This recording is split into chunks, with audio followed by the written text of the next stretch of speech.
Is a hot dog a sandwich?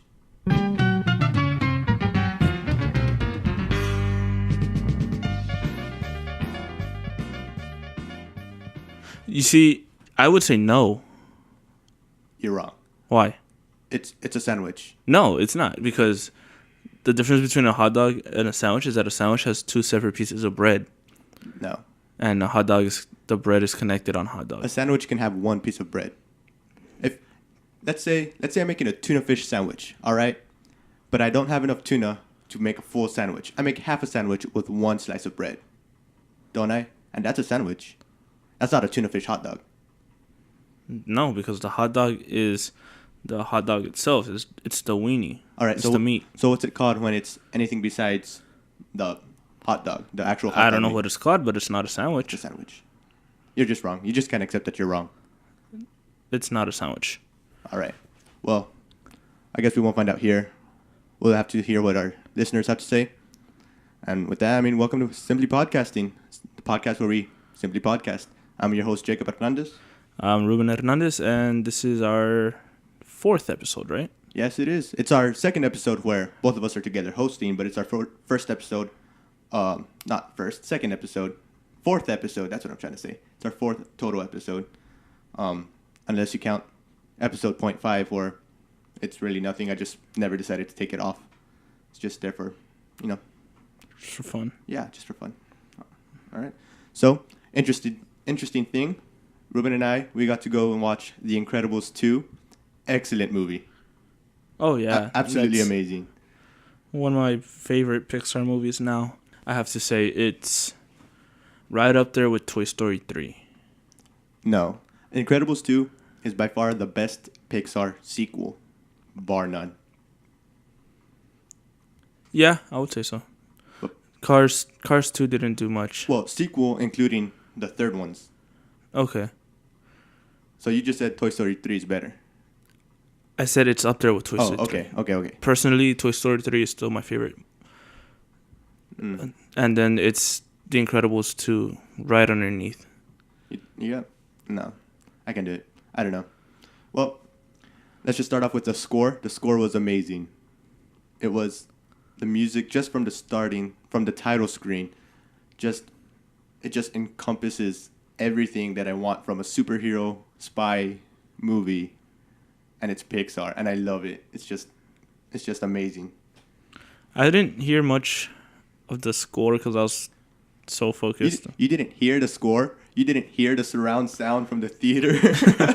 I wasn't paying much attention to it. I was paying more attention to the visuals and all of that itself. You call yourself a musician, and you don't listen to the score? I mean, from what I heard, I know the Incredible score in general. The theme is amazing. Yes, definitely. That's what I have. I wasn't paying attention to much else. I was so happy that I was watching The Incredibles 2, so I didn't pay attention to anything else. All right, well, I did pay attention to the score. The score was excellent. Just overall, it just puts you in the scene. There's parts where there's no music, and you're just watching on the screen, and then it just slowly creeps in. Oh, yeah, that was awesome. And you just feel the intensity. You could feel just the emotions that are supposed to just come into your body and fill your blood, fill your soul. And it's such a good movie. I loved it. Yeah, we don't want to spoil anything for you also. We're not going to talk much about... That's a lie. We are spoiling people. We have to spoil it. Why? This is a movie review. This is a I movie guess. review. Okay. All right. So what do you think of the movie? I thought it was really good. Like I said, it's right up there as one of my favorite Pixar movies, as one of my favorite superhero movies in general. All right. Well, we saw this movie 5 days ago, 6 days ago? 5 days We saw it ago. on Monday. On Monday, so 5 days ago. Today's Saturday. We're recording on a Saturday. June 23rd. Today's June 23rd, so we saw it on...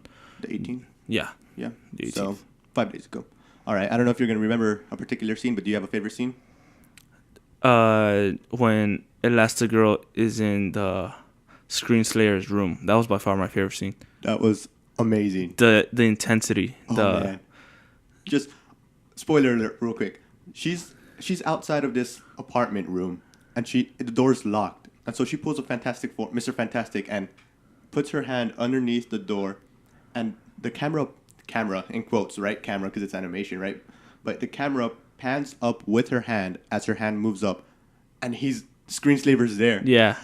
I almost had a heart attack. I was ready to just scream and be like, no! I was ready for that. But, I mean, I couldn't because obviously we were in public and we're supposed to be adults, but, you know. Yeah, that scene, that entire room scene was by far my favorite scene of the entire movie. It was just so intense just to watch, because he was gonna pop out. Screenslayer's popping out. You just don't know when, and so the music grew and it grew, and it grew, and then all of a sudden it stopped, and nothing happened. And you're like, what happened? Like, what's going on? And then it begins to grow again. And you're like, okay, this time it's going to happen. It happened like 3 times for me that I couldn't help myself. It was so intense. And then he comes out at the end and, oh my gosh, okay, so there's a warning. I have to say this. There's a warning on Disney releases a warning. Yeah. It was an official warning from Disney. That it's intense. There's many scenes in this movie that can cause epileptic seizures, and so, like, because there's a lot of flashing lights at so many times. It's like strobe lights, and so there's this one scene where she's in Screenslayer's, I guess you could say, lair. Elastigirl.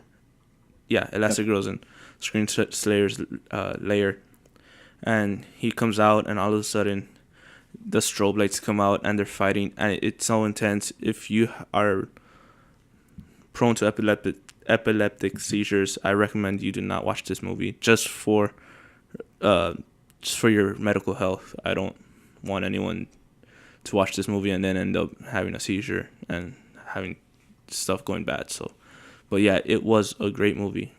Definitely. And if you are epileptic, you could go with someone that knows, your condition and is aware that this scene is coming up, and then they could just tell you, don't look at this or close your eyes, because it's still a really good movie that I would recommend to anyone. But of course, be careful if you're gonna watch that. Taking it back a little bit, after the door scene, when she opens the door, and the screensaver's right there, and then it's a 7-minute scene at least, and she's just going about this room, and he's not there, and I'm just waiting for her to turn the corner. Turn and just for it to get attacked, and it comes, but it's just so well done, and you just can't. I couldn't just understand how good this movie was, and that one point was definitely good. So yeah, that was really good. Also, that was your favorite scene. I had a more lighthearted favorite scene, Jack and the raccoon. Oh my gosh, Jack. Too good. That was so funny. Jack, in case y'all don't know, is Mr. Incredible and Elastigirl's baby, their youngest one, and like he has so many different powers. He's so overpowered. I mean, so funny. If anyone listening to this has watched Justice League, then spoiler alert if you haven't seen it. But if you have, then you understand overpowered in the terms of Superman. How overpowered he was in that movie. Jack is the Superman of The Incredibles. He has too many powers. He has 17. 17. Just that the movie showed us. I'm sure they're going to come up with more when Disney finally decides 15 years from now to do Incredibles 3. He'll probably have more. But, man, Jack was great. And it was just a good scene. And just these two scenes, I mean, that really showed me how Pixar, as opposed to Disney, is able to handle these contrasting feelings, these contrasting tones that they have in their movies.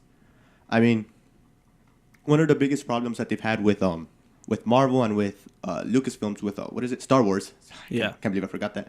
With Marvel and Star Wars, is that they'll kill dramatic moments with humor, and it's awful. And it's starting to bug me even with just killing dramatic moments, tense moments. And this movie, it doesn't do that. I mean, it has the dramatic moments with Elastigirl with the dark colors and the cool spy thriller. And then it has the more campy stuff with the family. It doesn't have Elastigirl try to throw a one-liner in the middle of an intense scene. Like she doesn't see something. It's like, oh, well, let me joke about that real quick. Ha ha. No, it doesn't. It's just so mature. It knows what it is when it's supposed to be intense and when it's supposed to be campy. Because, I mean, Jack with the raccoon was just so funny. That was so funny. It was just trying to showcase his powers, how overpowered they were, how just creative they could be with powers. Because there's no need for Jack to be able to travel dimensions. There's no need for him to be able to turn into a blob of rubber or a rubber baby. Yeah, so his powers in the movie, there's 17. Let me just read them out real quick. You got them? Okay. Yeah. So he has multiplication. He's able to clone himself. He has demon transformation. He turns into fire. He has laser eyes. He has growth, which he's able to turn. He's able to transform like several feet taller than what he is. He has dimension hopping. He has carbon copy features. Metamorphosis. What metamorphosis? What was that? In the scene where he's with Edna. Oh, and okay. The nose turns into hers and the hair. Yeah, okay. Yeah, and he. So that's what that power is called? Metamorphosis. Carbon copy features, yeah. Okay. And going on, he has super strength, invulnerability. He's able to float. He has telekinesis, sneeze-induced flight. That's the best power of all of them. I love that one. It's just so visually pleasing to see this baby. And it's a sneeze, so you know a sneeze is coming. And so as soon as he's like about to sneeze, you know what's happening after the first time it happens. And it just makes it funnier every time it goes. All right. Is there more? I think there's a few more. He has electricity emission. He's able to just throw electricity around. So Thor. Basically. He's able to walk through walls and glass. Yeah. He turns into metal. And blobbing. Blobbing. Yeah, that's the one I had said about the rubber, right? When I think the raccoon was attacking him. No. Blobbing is when he gets real big and real fat. That was the big one. No, there's different ones. Oh, they're different. Yeah, because remember. Oh, snap. Okay. Yeah. He's so OP. Yeah, so what is it? The size. The growth. Growth. There you go. There's a scene in when they're on the boat and I don't know what happens, like he starts crying or something and he just grows like a huge baby. Like he's still himself, but he just grows really big.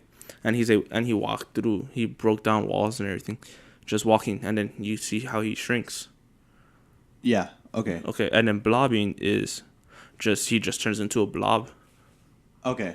Yeah, I think I see the difference. But yeah, so like when the movie's showcasing all these powers in the raccoon fight, which again I love, probably the best part of the movie. Apart from the whole spy espionage, but that's just because I'm a sucker for spy espionage type stuff, spy thrillers. Yeah. Besides that, that's the best part of the movie. And, like, the movie knows it. It's not trying to be serious. I mean, it's a raccoon fighting a baby. And the raccoon's anthropomorphized. Like, it has human emotions. It's angry, and it does gestures. It's a cartoon raccoon. Yeah. It's a cartoon animal. That's basically all it is. So the movie knows what it's doing. And then it has these serious moments with, like, just a single cut. Just, you're looking at Jack, and then it's, like, a frame. And then it cuts to another. And then it's Elastigirl being all spy, being all serious and dangerous, and like there's actual stakes. I mean, nothing's gonna happen to Jack in the raccoon fight. Obviously, everyone knows that. Yeah, he's the best character. I mean, he has the most character of all the characters, and he says like half a word maybe. And then it'll just switch over, and this movie just handles it so well. Like I don't know, I'm just so passionate about this because Disney makes good movies. Star Wars. The last three, not counting Solo because I haven't seen it. What is that? Force Awakens, Rogue One, and Last Jedi. Yeah, I like those movies. I enjoyed them, but they just couldn't have a dramatic moment. Yeah, it just couldn't. That's true. Avengers: Infinity War was better. I mean, it wasn't as bad. I haven't seen Black Panther. I saw Thor Ragnarok, and that was the same thing. Like Thor Ragnarok was a comedy. But I still craved dramatic tension that just let you feel the tension before going off into a joke. Yeah, I haven't really kept up with those movies. But it's Disney itself, I guess, because it's starting to sell, just because it self-branded itself as like a kids type of thing. it's not very dark. The company, like, what it's thrown out is not very dark. So I think it was terrible that they bought Star Wars, because there's moments in Star Wars where it's supposed to be dark. Yeah. And Disney is not a company that does that. They thrive off of the happy, shiny things. Yes, it's not necessarily dark like you're saying. It's just dramatic. The Lion King, the best Disney movie ever, Oh yeah, has you staring at dead Mufasa for a good handful of seconds. yeah, and now And there's no joke. It doesn't ruin it. You're just there like, this is something that happened. This movie has stakes. Like it. Spoiler alert if you haven't seen Lion King, which you obviously probably should have. If you haven't, definitely watch it. But, I mean, there's not really any more stakes after that. No one really dies after that I can think of. But, like, you see that this is a movie that will kill a favorite character. And so you actually worry about the rest of the characters. Yeah. Unless, of course, you read Hamlet. It's Hamlet, right? That's what? Or Macbeth. The Shakespeare story that it's based off of. I think it's Macbeth. I don't know. I digress. I haven't read enough Shakespeare.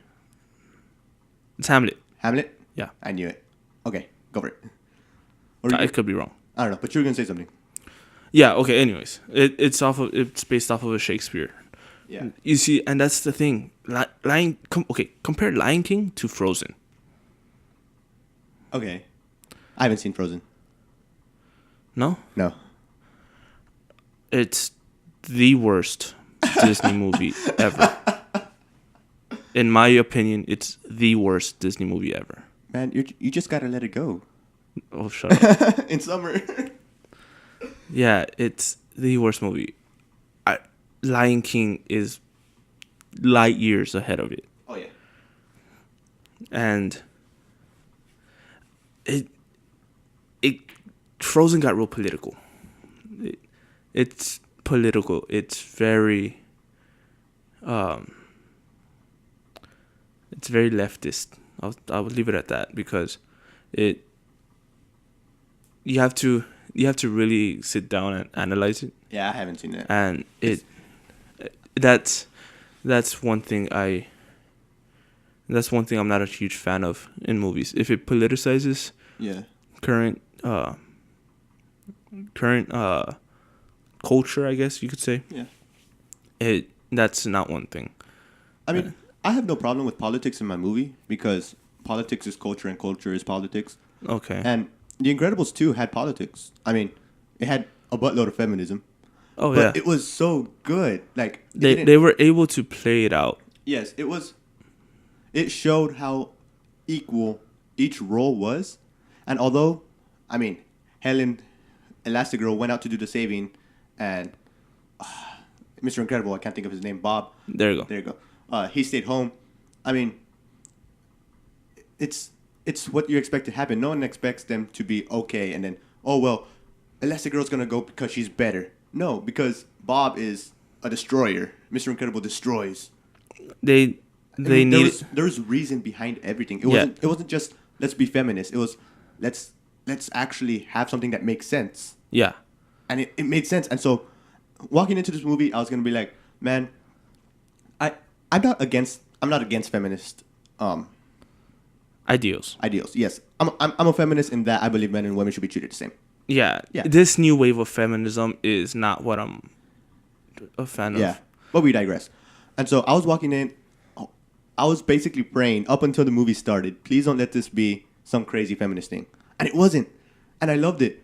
Because Pixar doesn't really take towards that. Yeah, it's more Disney that does focus on your feminism. Well, not just feminism, but your politics in general. Anyways, yeah. And so, who were we?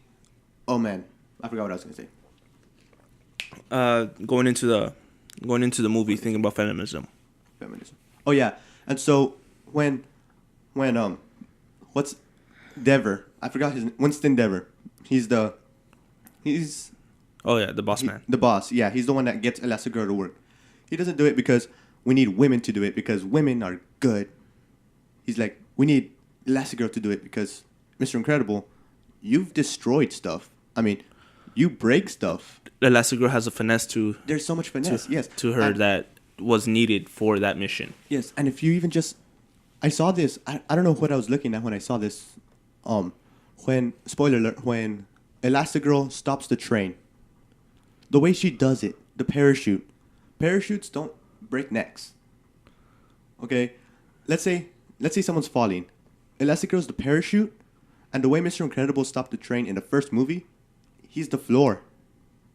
I mean, you're gonna stop, yes, but when Mr. Incredible, he just stopped it and it was brute force. And he's like, let me stop it now. And he damages the train and he damages damaged the railway and everything. And that starts the superhero protection agency. I don't know. The hero relocation something. Yeah. That's what kicks off the movie. And like Winston Dever, he's not like, well, women are better. I mean, they can be. I mean, I personally think Elastigirl's better, but I just like that power set. Anyways, I digress. But like he's saying, you have a track record, Mr. Incredible. Like you hurt people, you started this all, basically. Yeah. Like he doesn't say that, but like just thinking about it now, I was like, dang, like he literally told him like you basically caused this because you're brute force. And so, I mean, that's just good because I just think that amount of feminism, that way of putting feminism into a movie is a good way because you're not alienating the men. Yeah. Because he said, look, you caused the problem. I don't think you're the best one to fix it because you're not.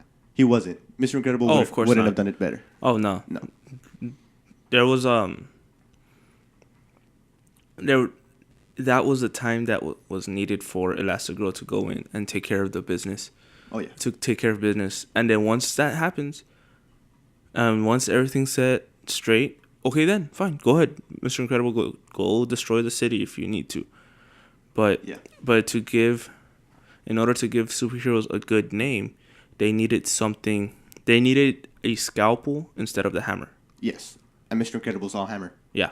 And that's great. And I loved it. I love the way, man, Pixar just blows my mind when they do this stuff. Because you could say that's a heavy topic. And they just they Elastigirled their way through it. And it was great. And I loved it. Man. Yeah. The movie is definitely a must watch. I would recommend though watching the first one. I mean, I would recommend watching the first one just because if this movie wouldn't have been announced, I would have been, hey guys, watch Incredibles. It's a great movie. Yeah. It's amazing. I mean, oh man. This is the first, let's see. There's a lot of Pixar sequels. Yeah. I think this is the first time that, unless you think The Incredibles, the first one, is the best Pixar movie, that this is the first time the direct sequel. So you might say Toy Story 3 is better than Toy Story 1?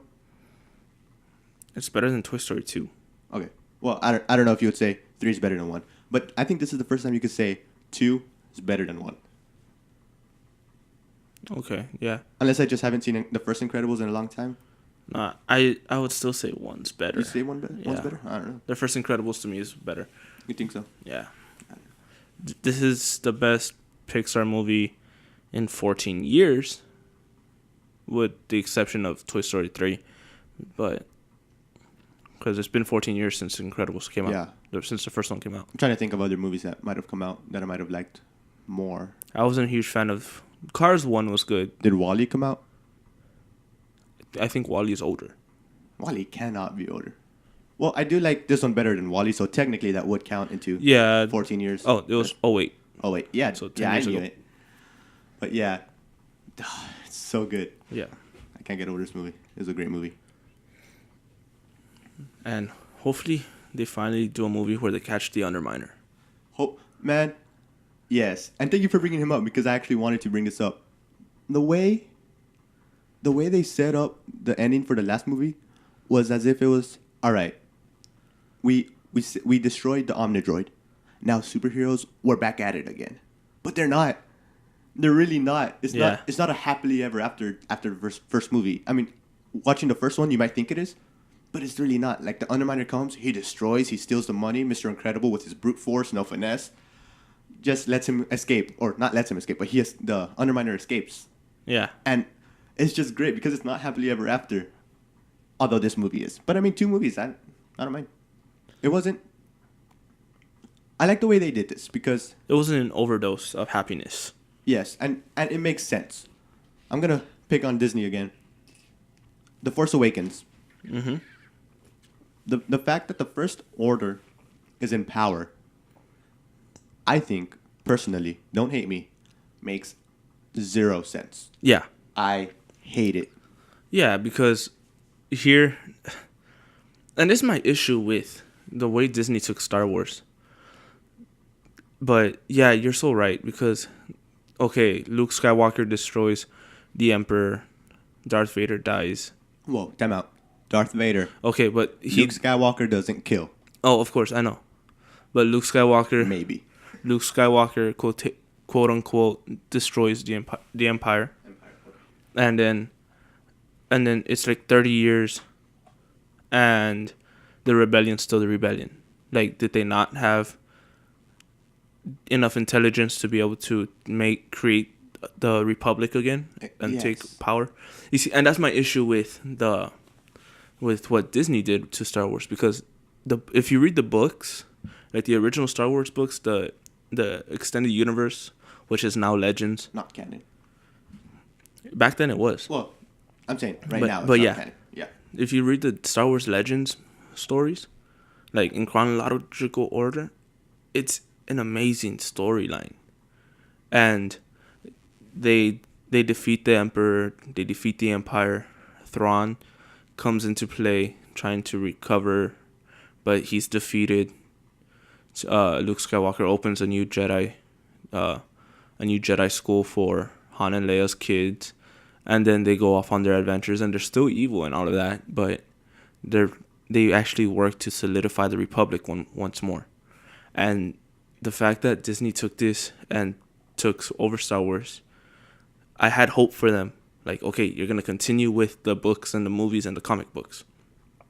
They basically just threw all of that out the window and went on their own, and which is fine, right? But it's basically another copy paste from the original trilogy.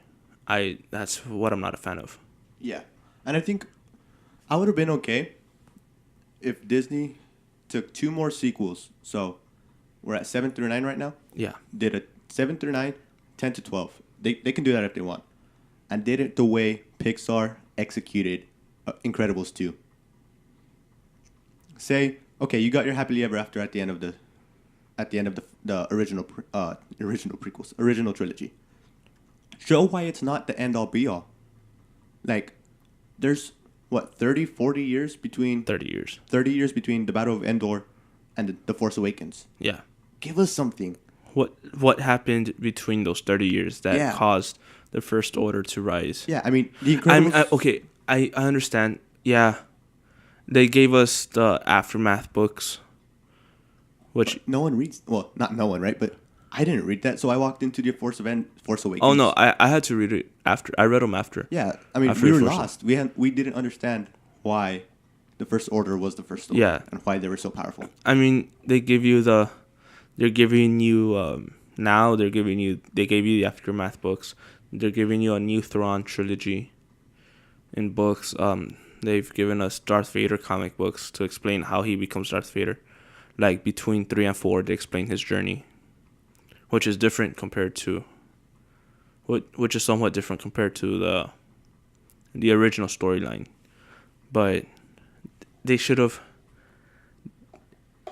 And then just to go and kill Solo in Force Awakens, really? That's what you're gonna do? You're gonna hit us with nostalgia and then just kill him off? Really? Yeah.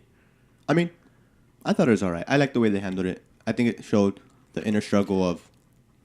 Yeah, but Solo. To bring him back as a jerk husband that left his mom and child, his wife and child behind just to go back to what he was doing as a smuggler, really? That's not what should have followed his character arc from. Yes. He should have stayed with the kid and Leia and fine, leave your position in the army. Yeah. Okay, fine, but stay with Leia and your kid. Like, come on, that was such a terrible That move seems on like something. Disney. That seems like something he wouldn't do. Leave. Because he almost left. What was it? Twice in the trilogy. I mean, in the first movie he almost left, and then he came back to help in the trench run. Yeah. And then in the second movie he almost left, but then he came back to help Escape Hoth. I'm sure I haven't seen the third one, but I'm sure he did it again. And so, I don't know. I don't like that. But yeah, like I was saying, if they took the first sequel trilogy and used that to explain why everything wasn't all good and dandy, the way the first 15, 20 minutes of Incredibles was, it shows the battle. It saw a flashback with it goes with the kid Tony. Was that his name? Yeah. Violet's friend. Official friend technically. They don't call it. Anyways, it shows why there's a second movie. It doesn't just say, "Hey, there's a second movie. Let me give you a few words that, if you really read into it, shouldn't make sense." Yeah, that's like it makes sense. And that just makes it so much better. It's not an unnecessary it's not an unnecessary sequel. Yeah. And I mean, I don't know. It's and then Luke Skywalker. Okay, this isn't a Star Wars review. This is an Incredibles review. I know, but we're bashing on Disney, and no. I'm bashing on Disney. You're bashing on Disney. I'm comparing one Disney property to another Disney property. Yes, but I mean, come on. Luke Skywalker is the hero in the original trilogy, and then he's just a coward. Well, Yoda did that also. Yoda also ran, and he didn't want to train. What do you mean? There was a reason why he ran. Yeah, and there's a reason why. Why? Why did Luke run? Because he was ashamed that he had tried to kill his student. He felt like he had betrayed the Jedi Order by trying to kill someone without them actually doing anything wrong. And so he just runs to hide instead of like working at it, as in like helping Leia bring back the order. Not bring back the order, but bring back the rebellion. Okay, well, Yoda's the most powerful Jedi probably ever, unless you consider Luke to be more powerful than him. And he sat on a temple that while the dark Sith gained power. And he just let that happen. So you could say that's why he's in exile. Why doesn't he? It's his fault that the Empire is the Empire. So why doesn't he go out and fix it? These movies just parallel each other. Yeah. So, anyways, this is an Incredibles 2 review. So going back to that, yeah. But yeah, I mean the movie overall, Incredibles 2. Let's go back to Incredibles 2 because the movie overall was just fantastic. I recommend it. Everyone go watch it. You will not be disappointed. Yeah, and if you manage to make it to here and you still don't trust us, I mean, Rotten Tomatoes has it at a 94. It's not bad. If you're 94% of people, you'll probably like it. IMDb has it at an 8.4. I would have given it a 9.3 at least. I just loved the movie. I thought it was such a good movie. Yeah. So yeah. Anything else you got? No, that's about it. I mean, for The Incredibles 2, no. Besides that, it was amazing. That's all I got. All right, sounds good. Well, thank you all for checking us out. This is Simply Podcasting. Hope to catch you later. You got anything special coming up? Nothing yet, but keep checking on our Twitter, and I'll post when I'm gonna record my next episode, and I'll see what it's about. And yeah. You don't have an idea yet? Not yet. All right. No. Me neither. So we'll see what happens. All right. We'll catch you guys later. Peace. A hot dog is a sandwich.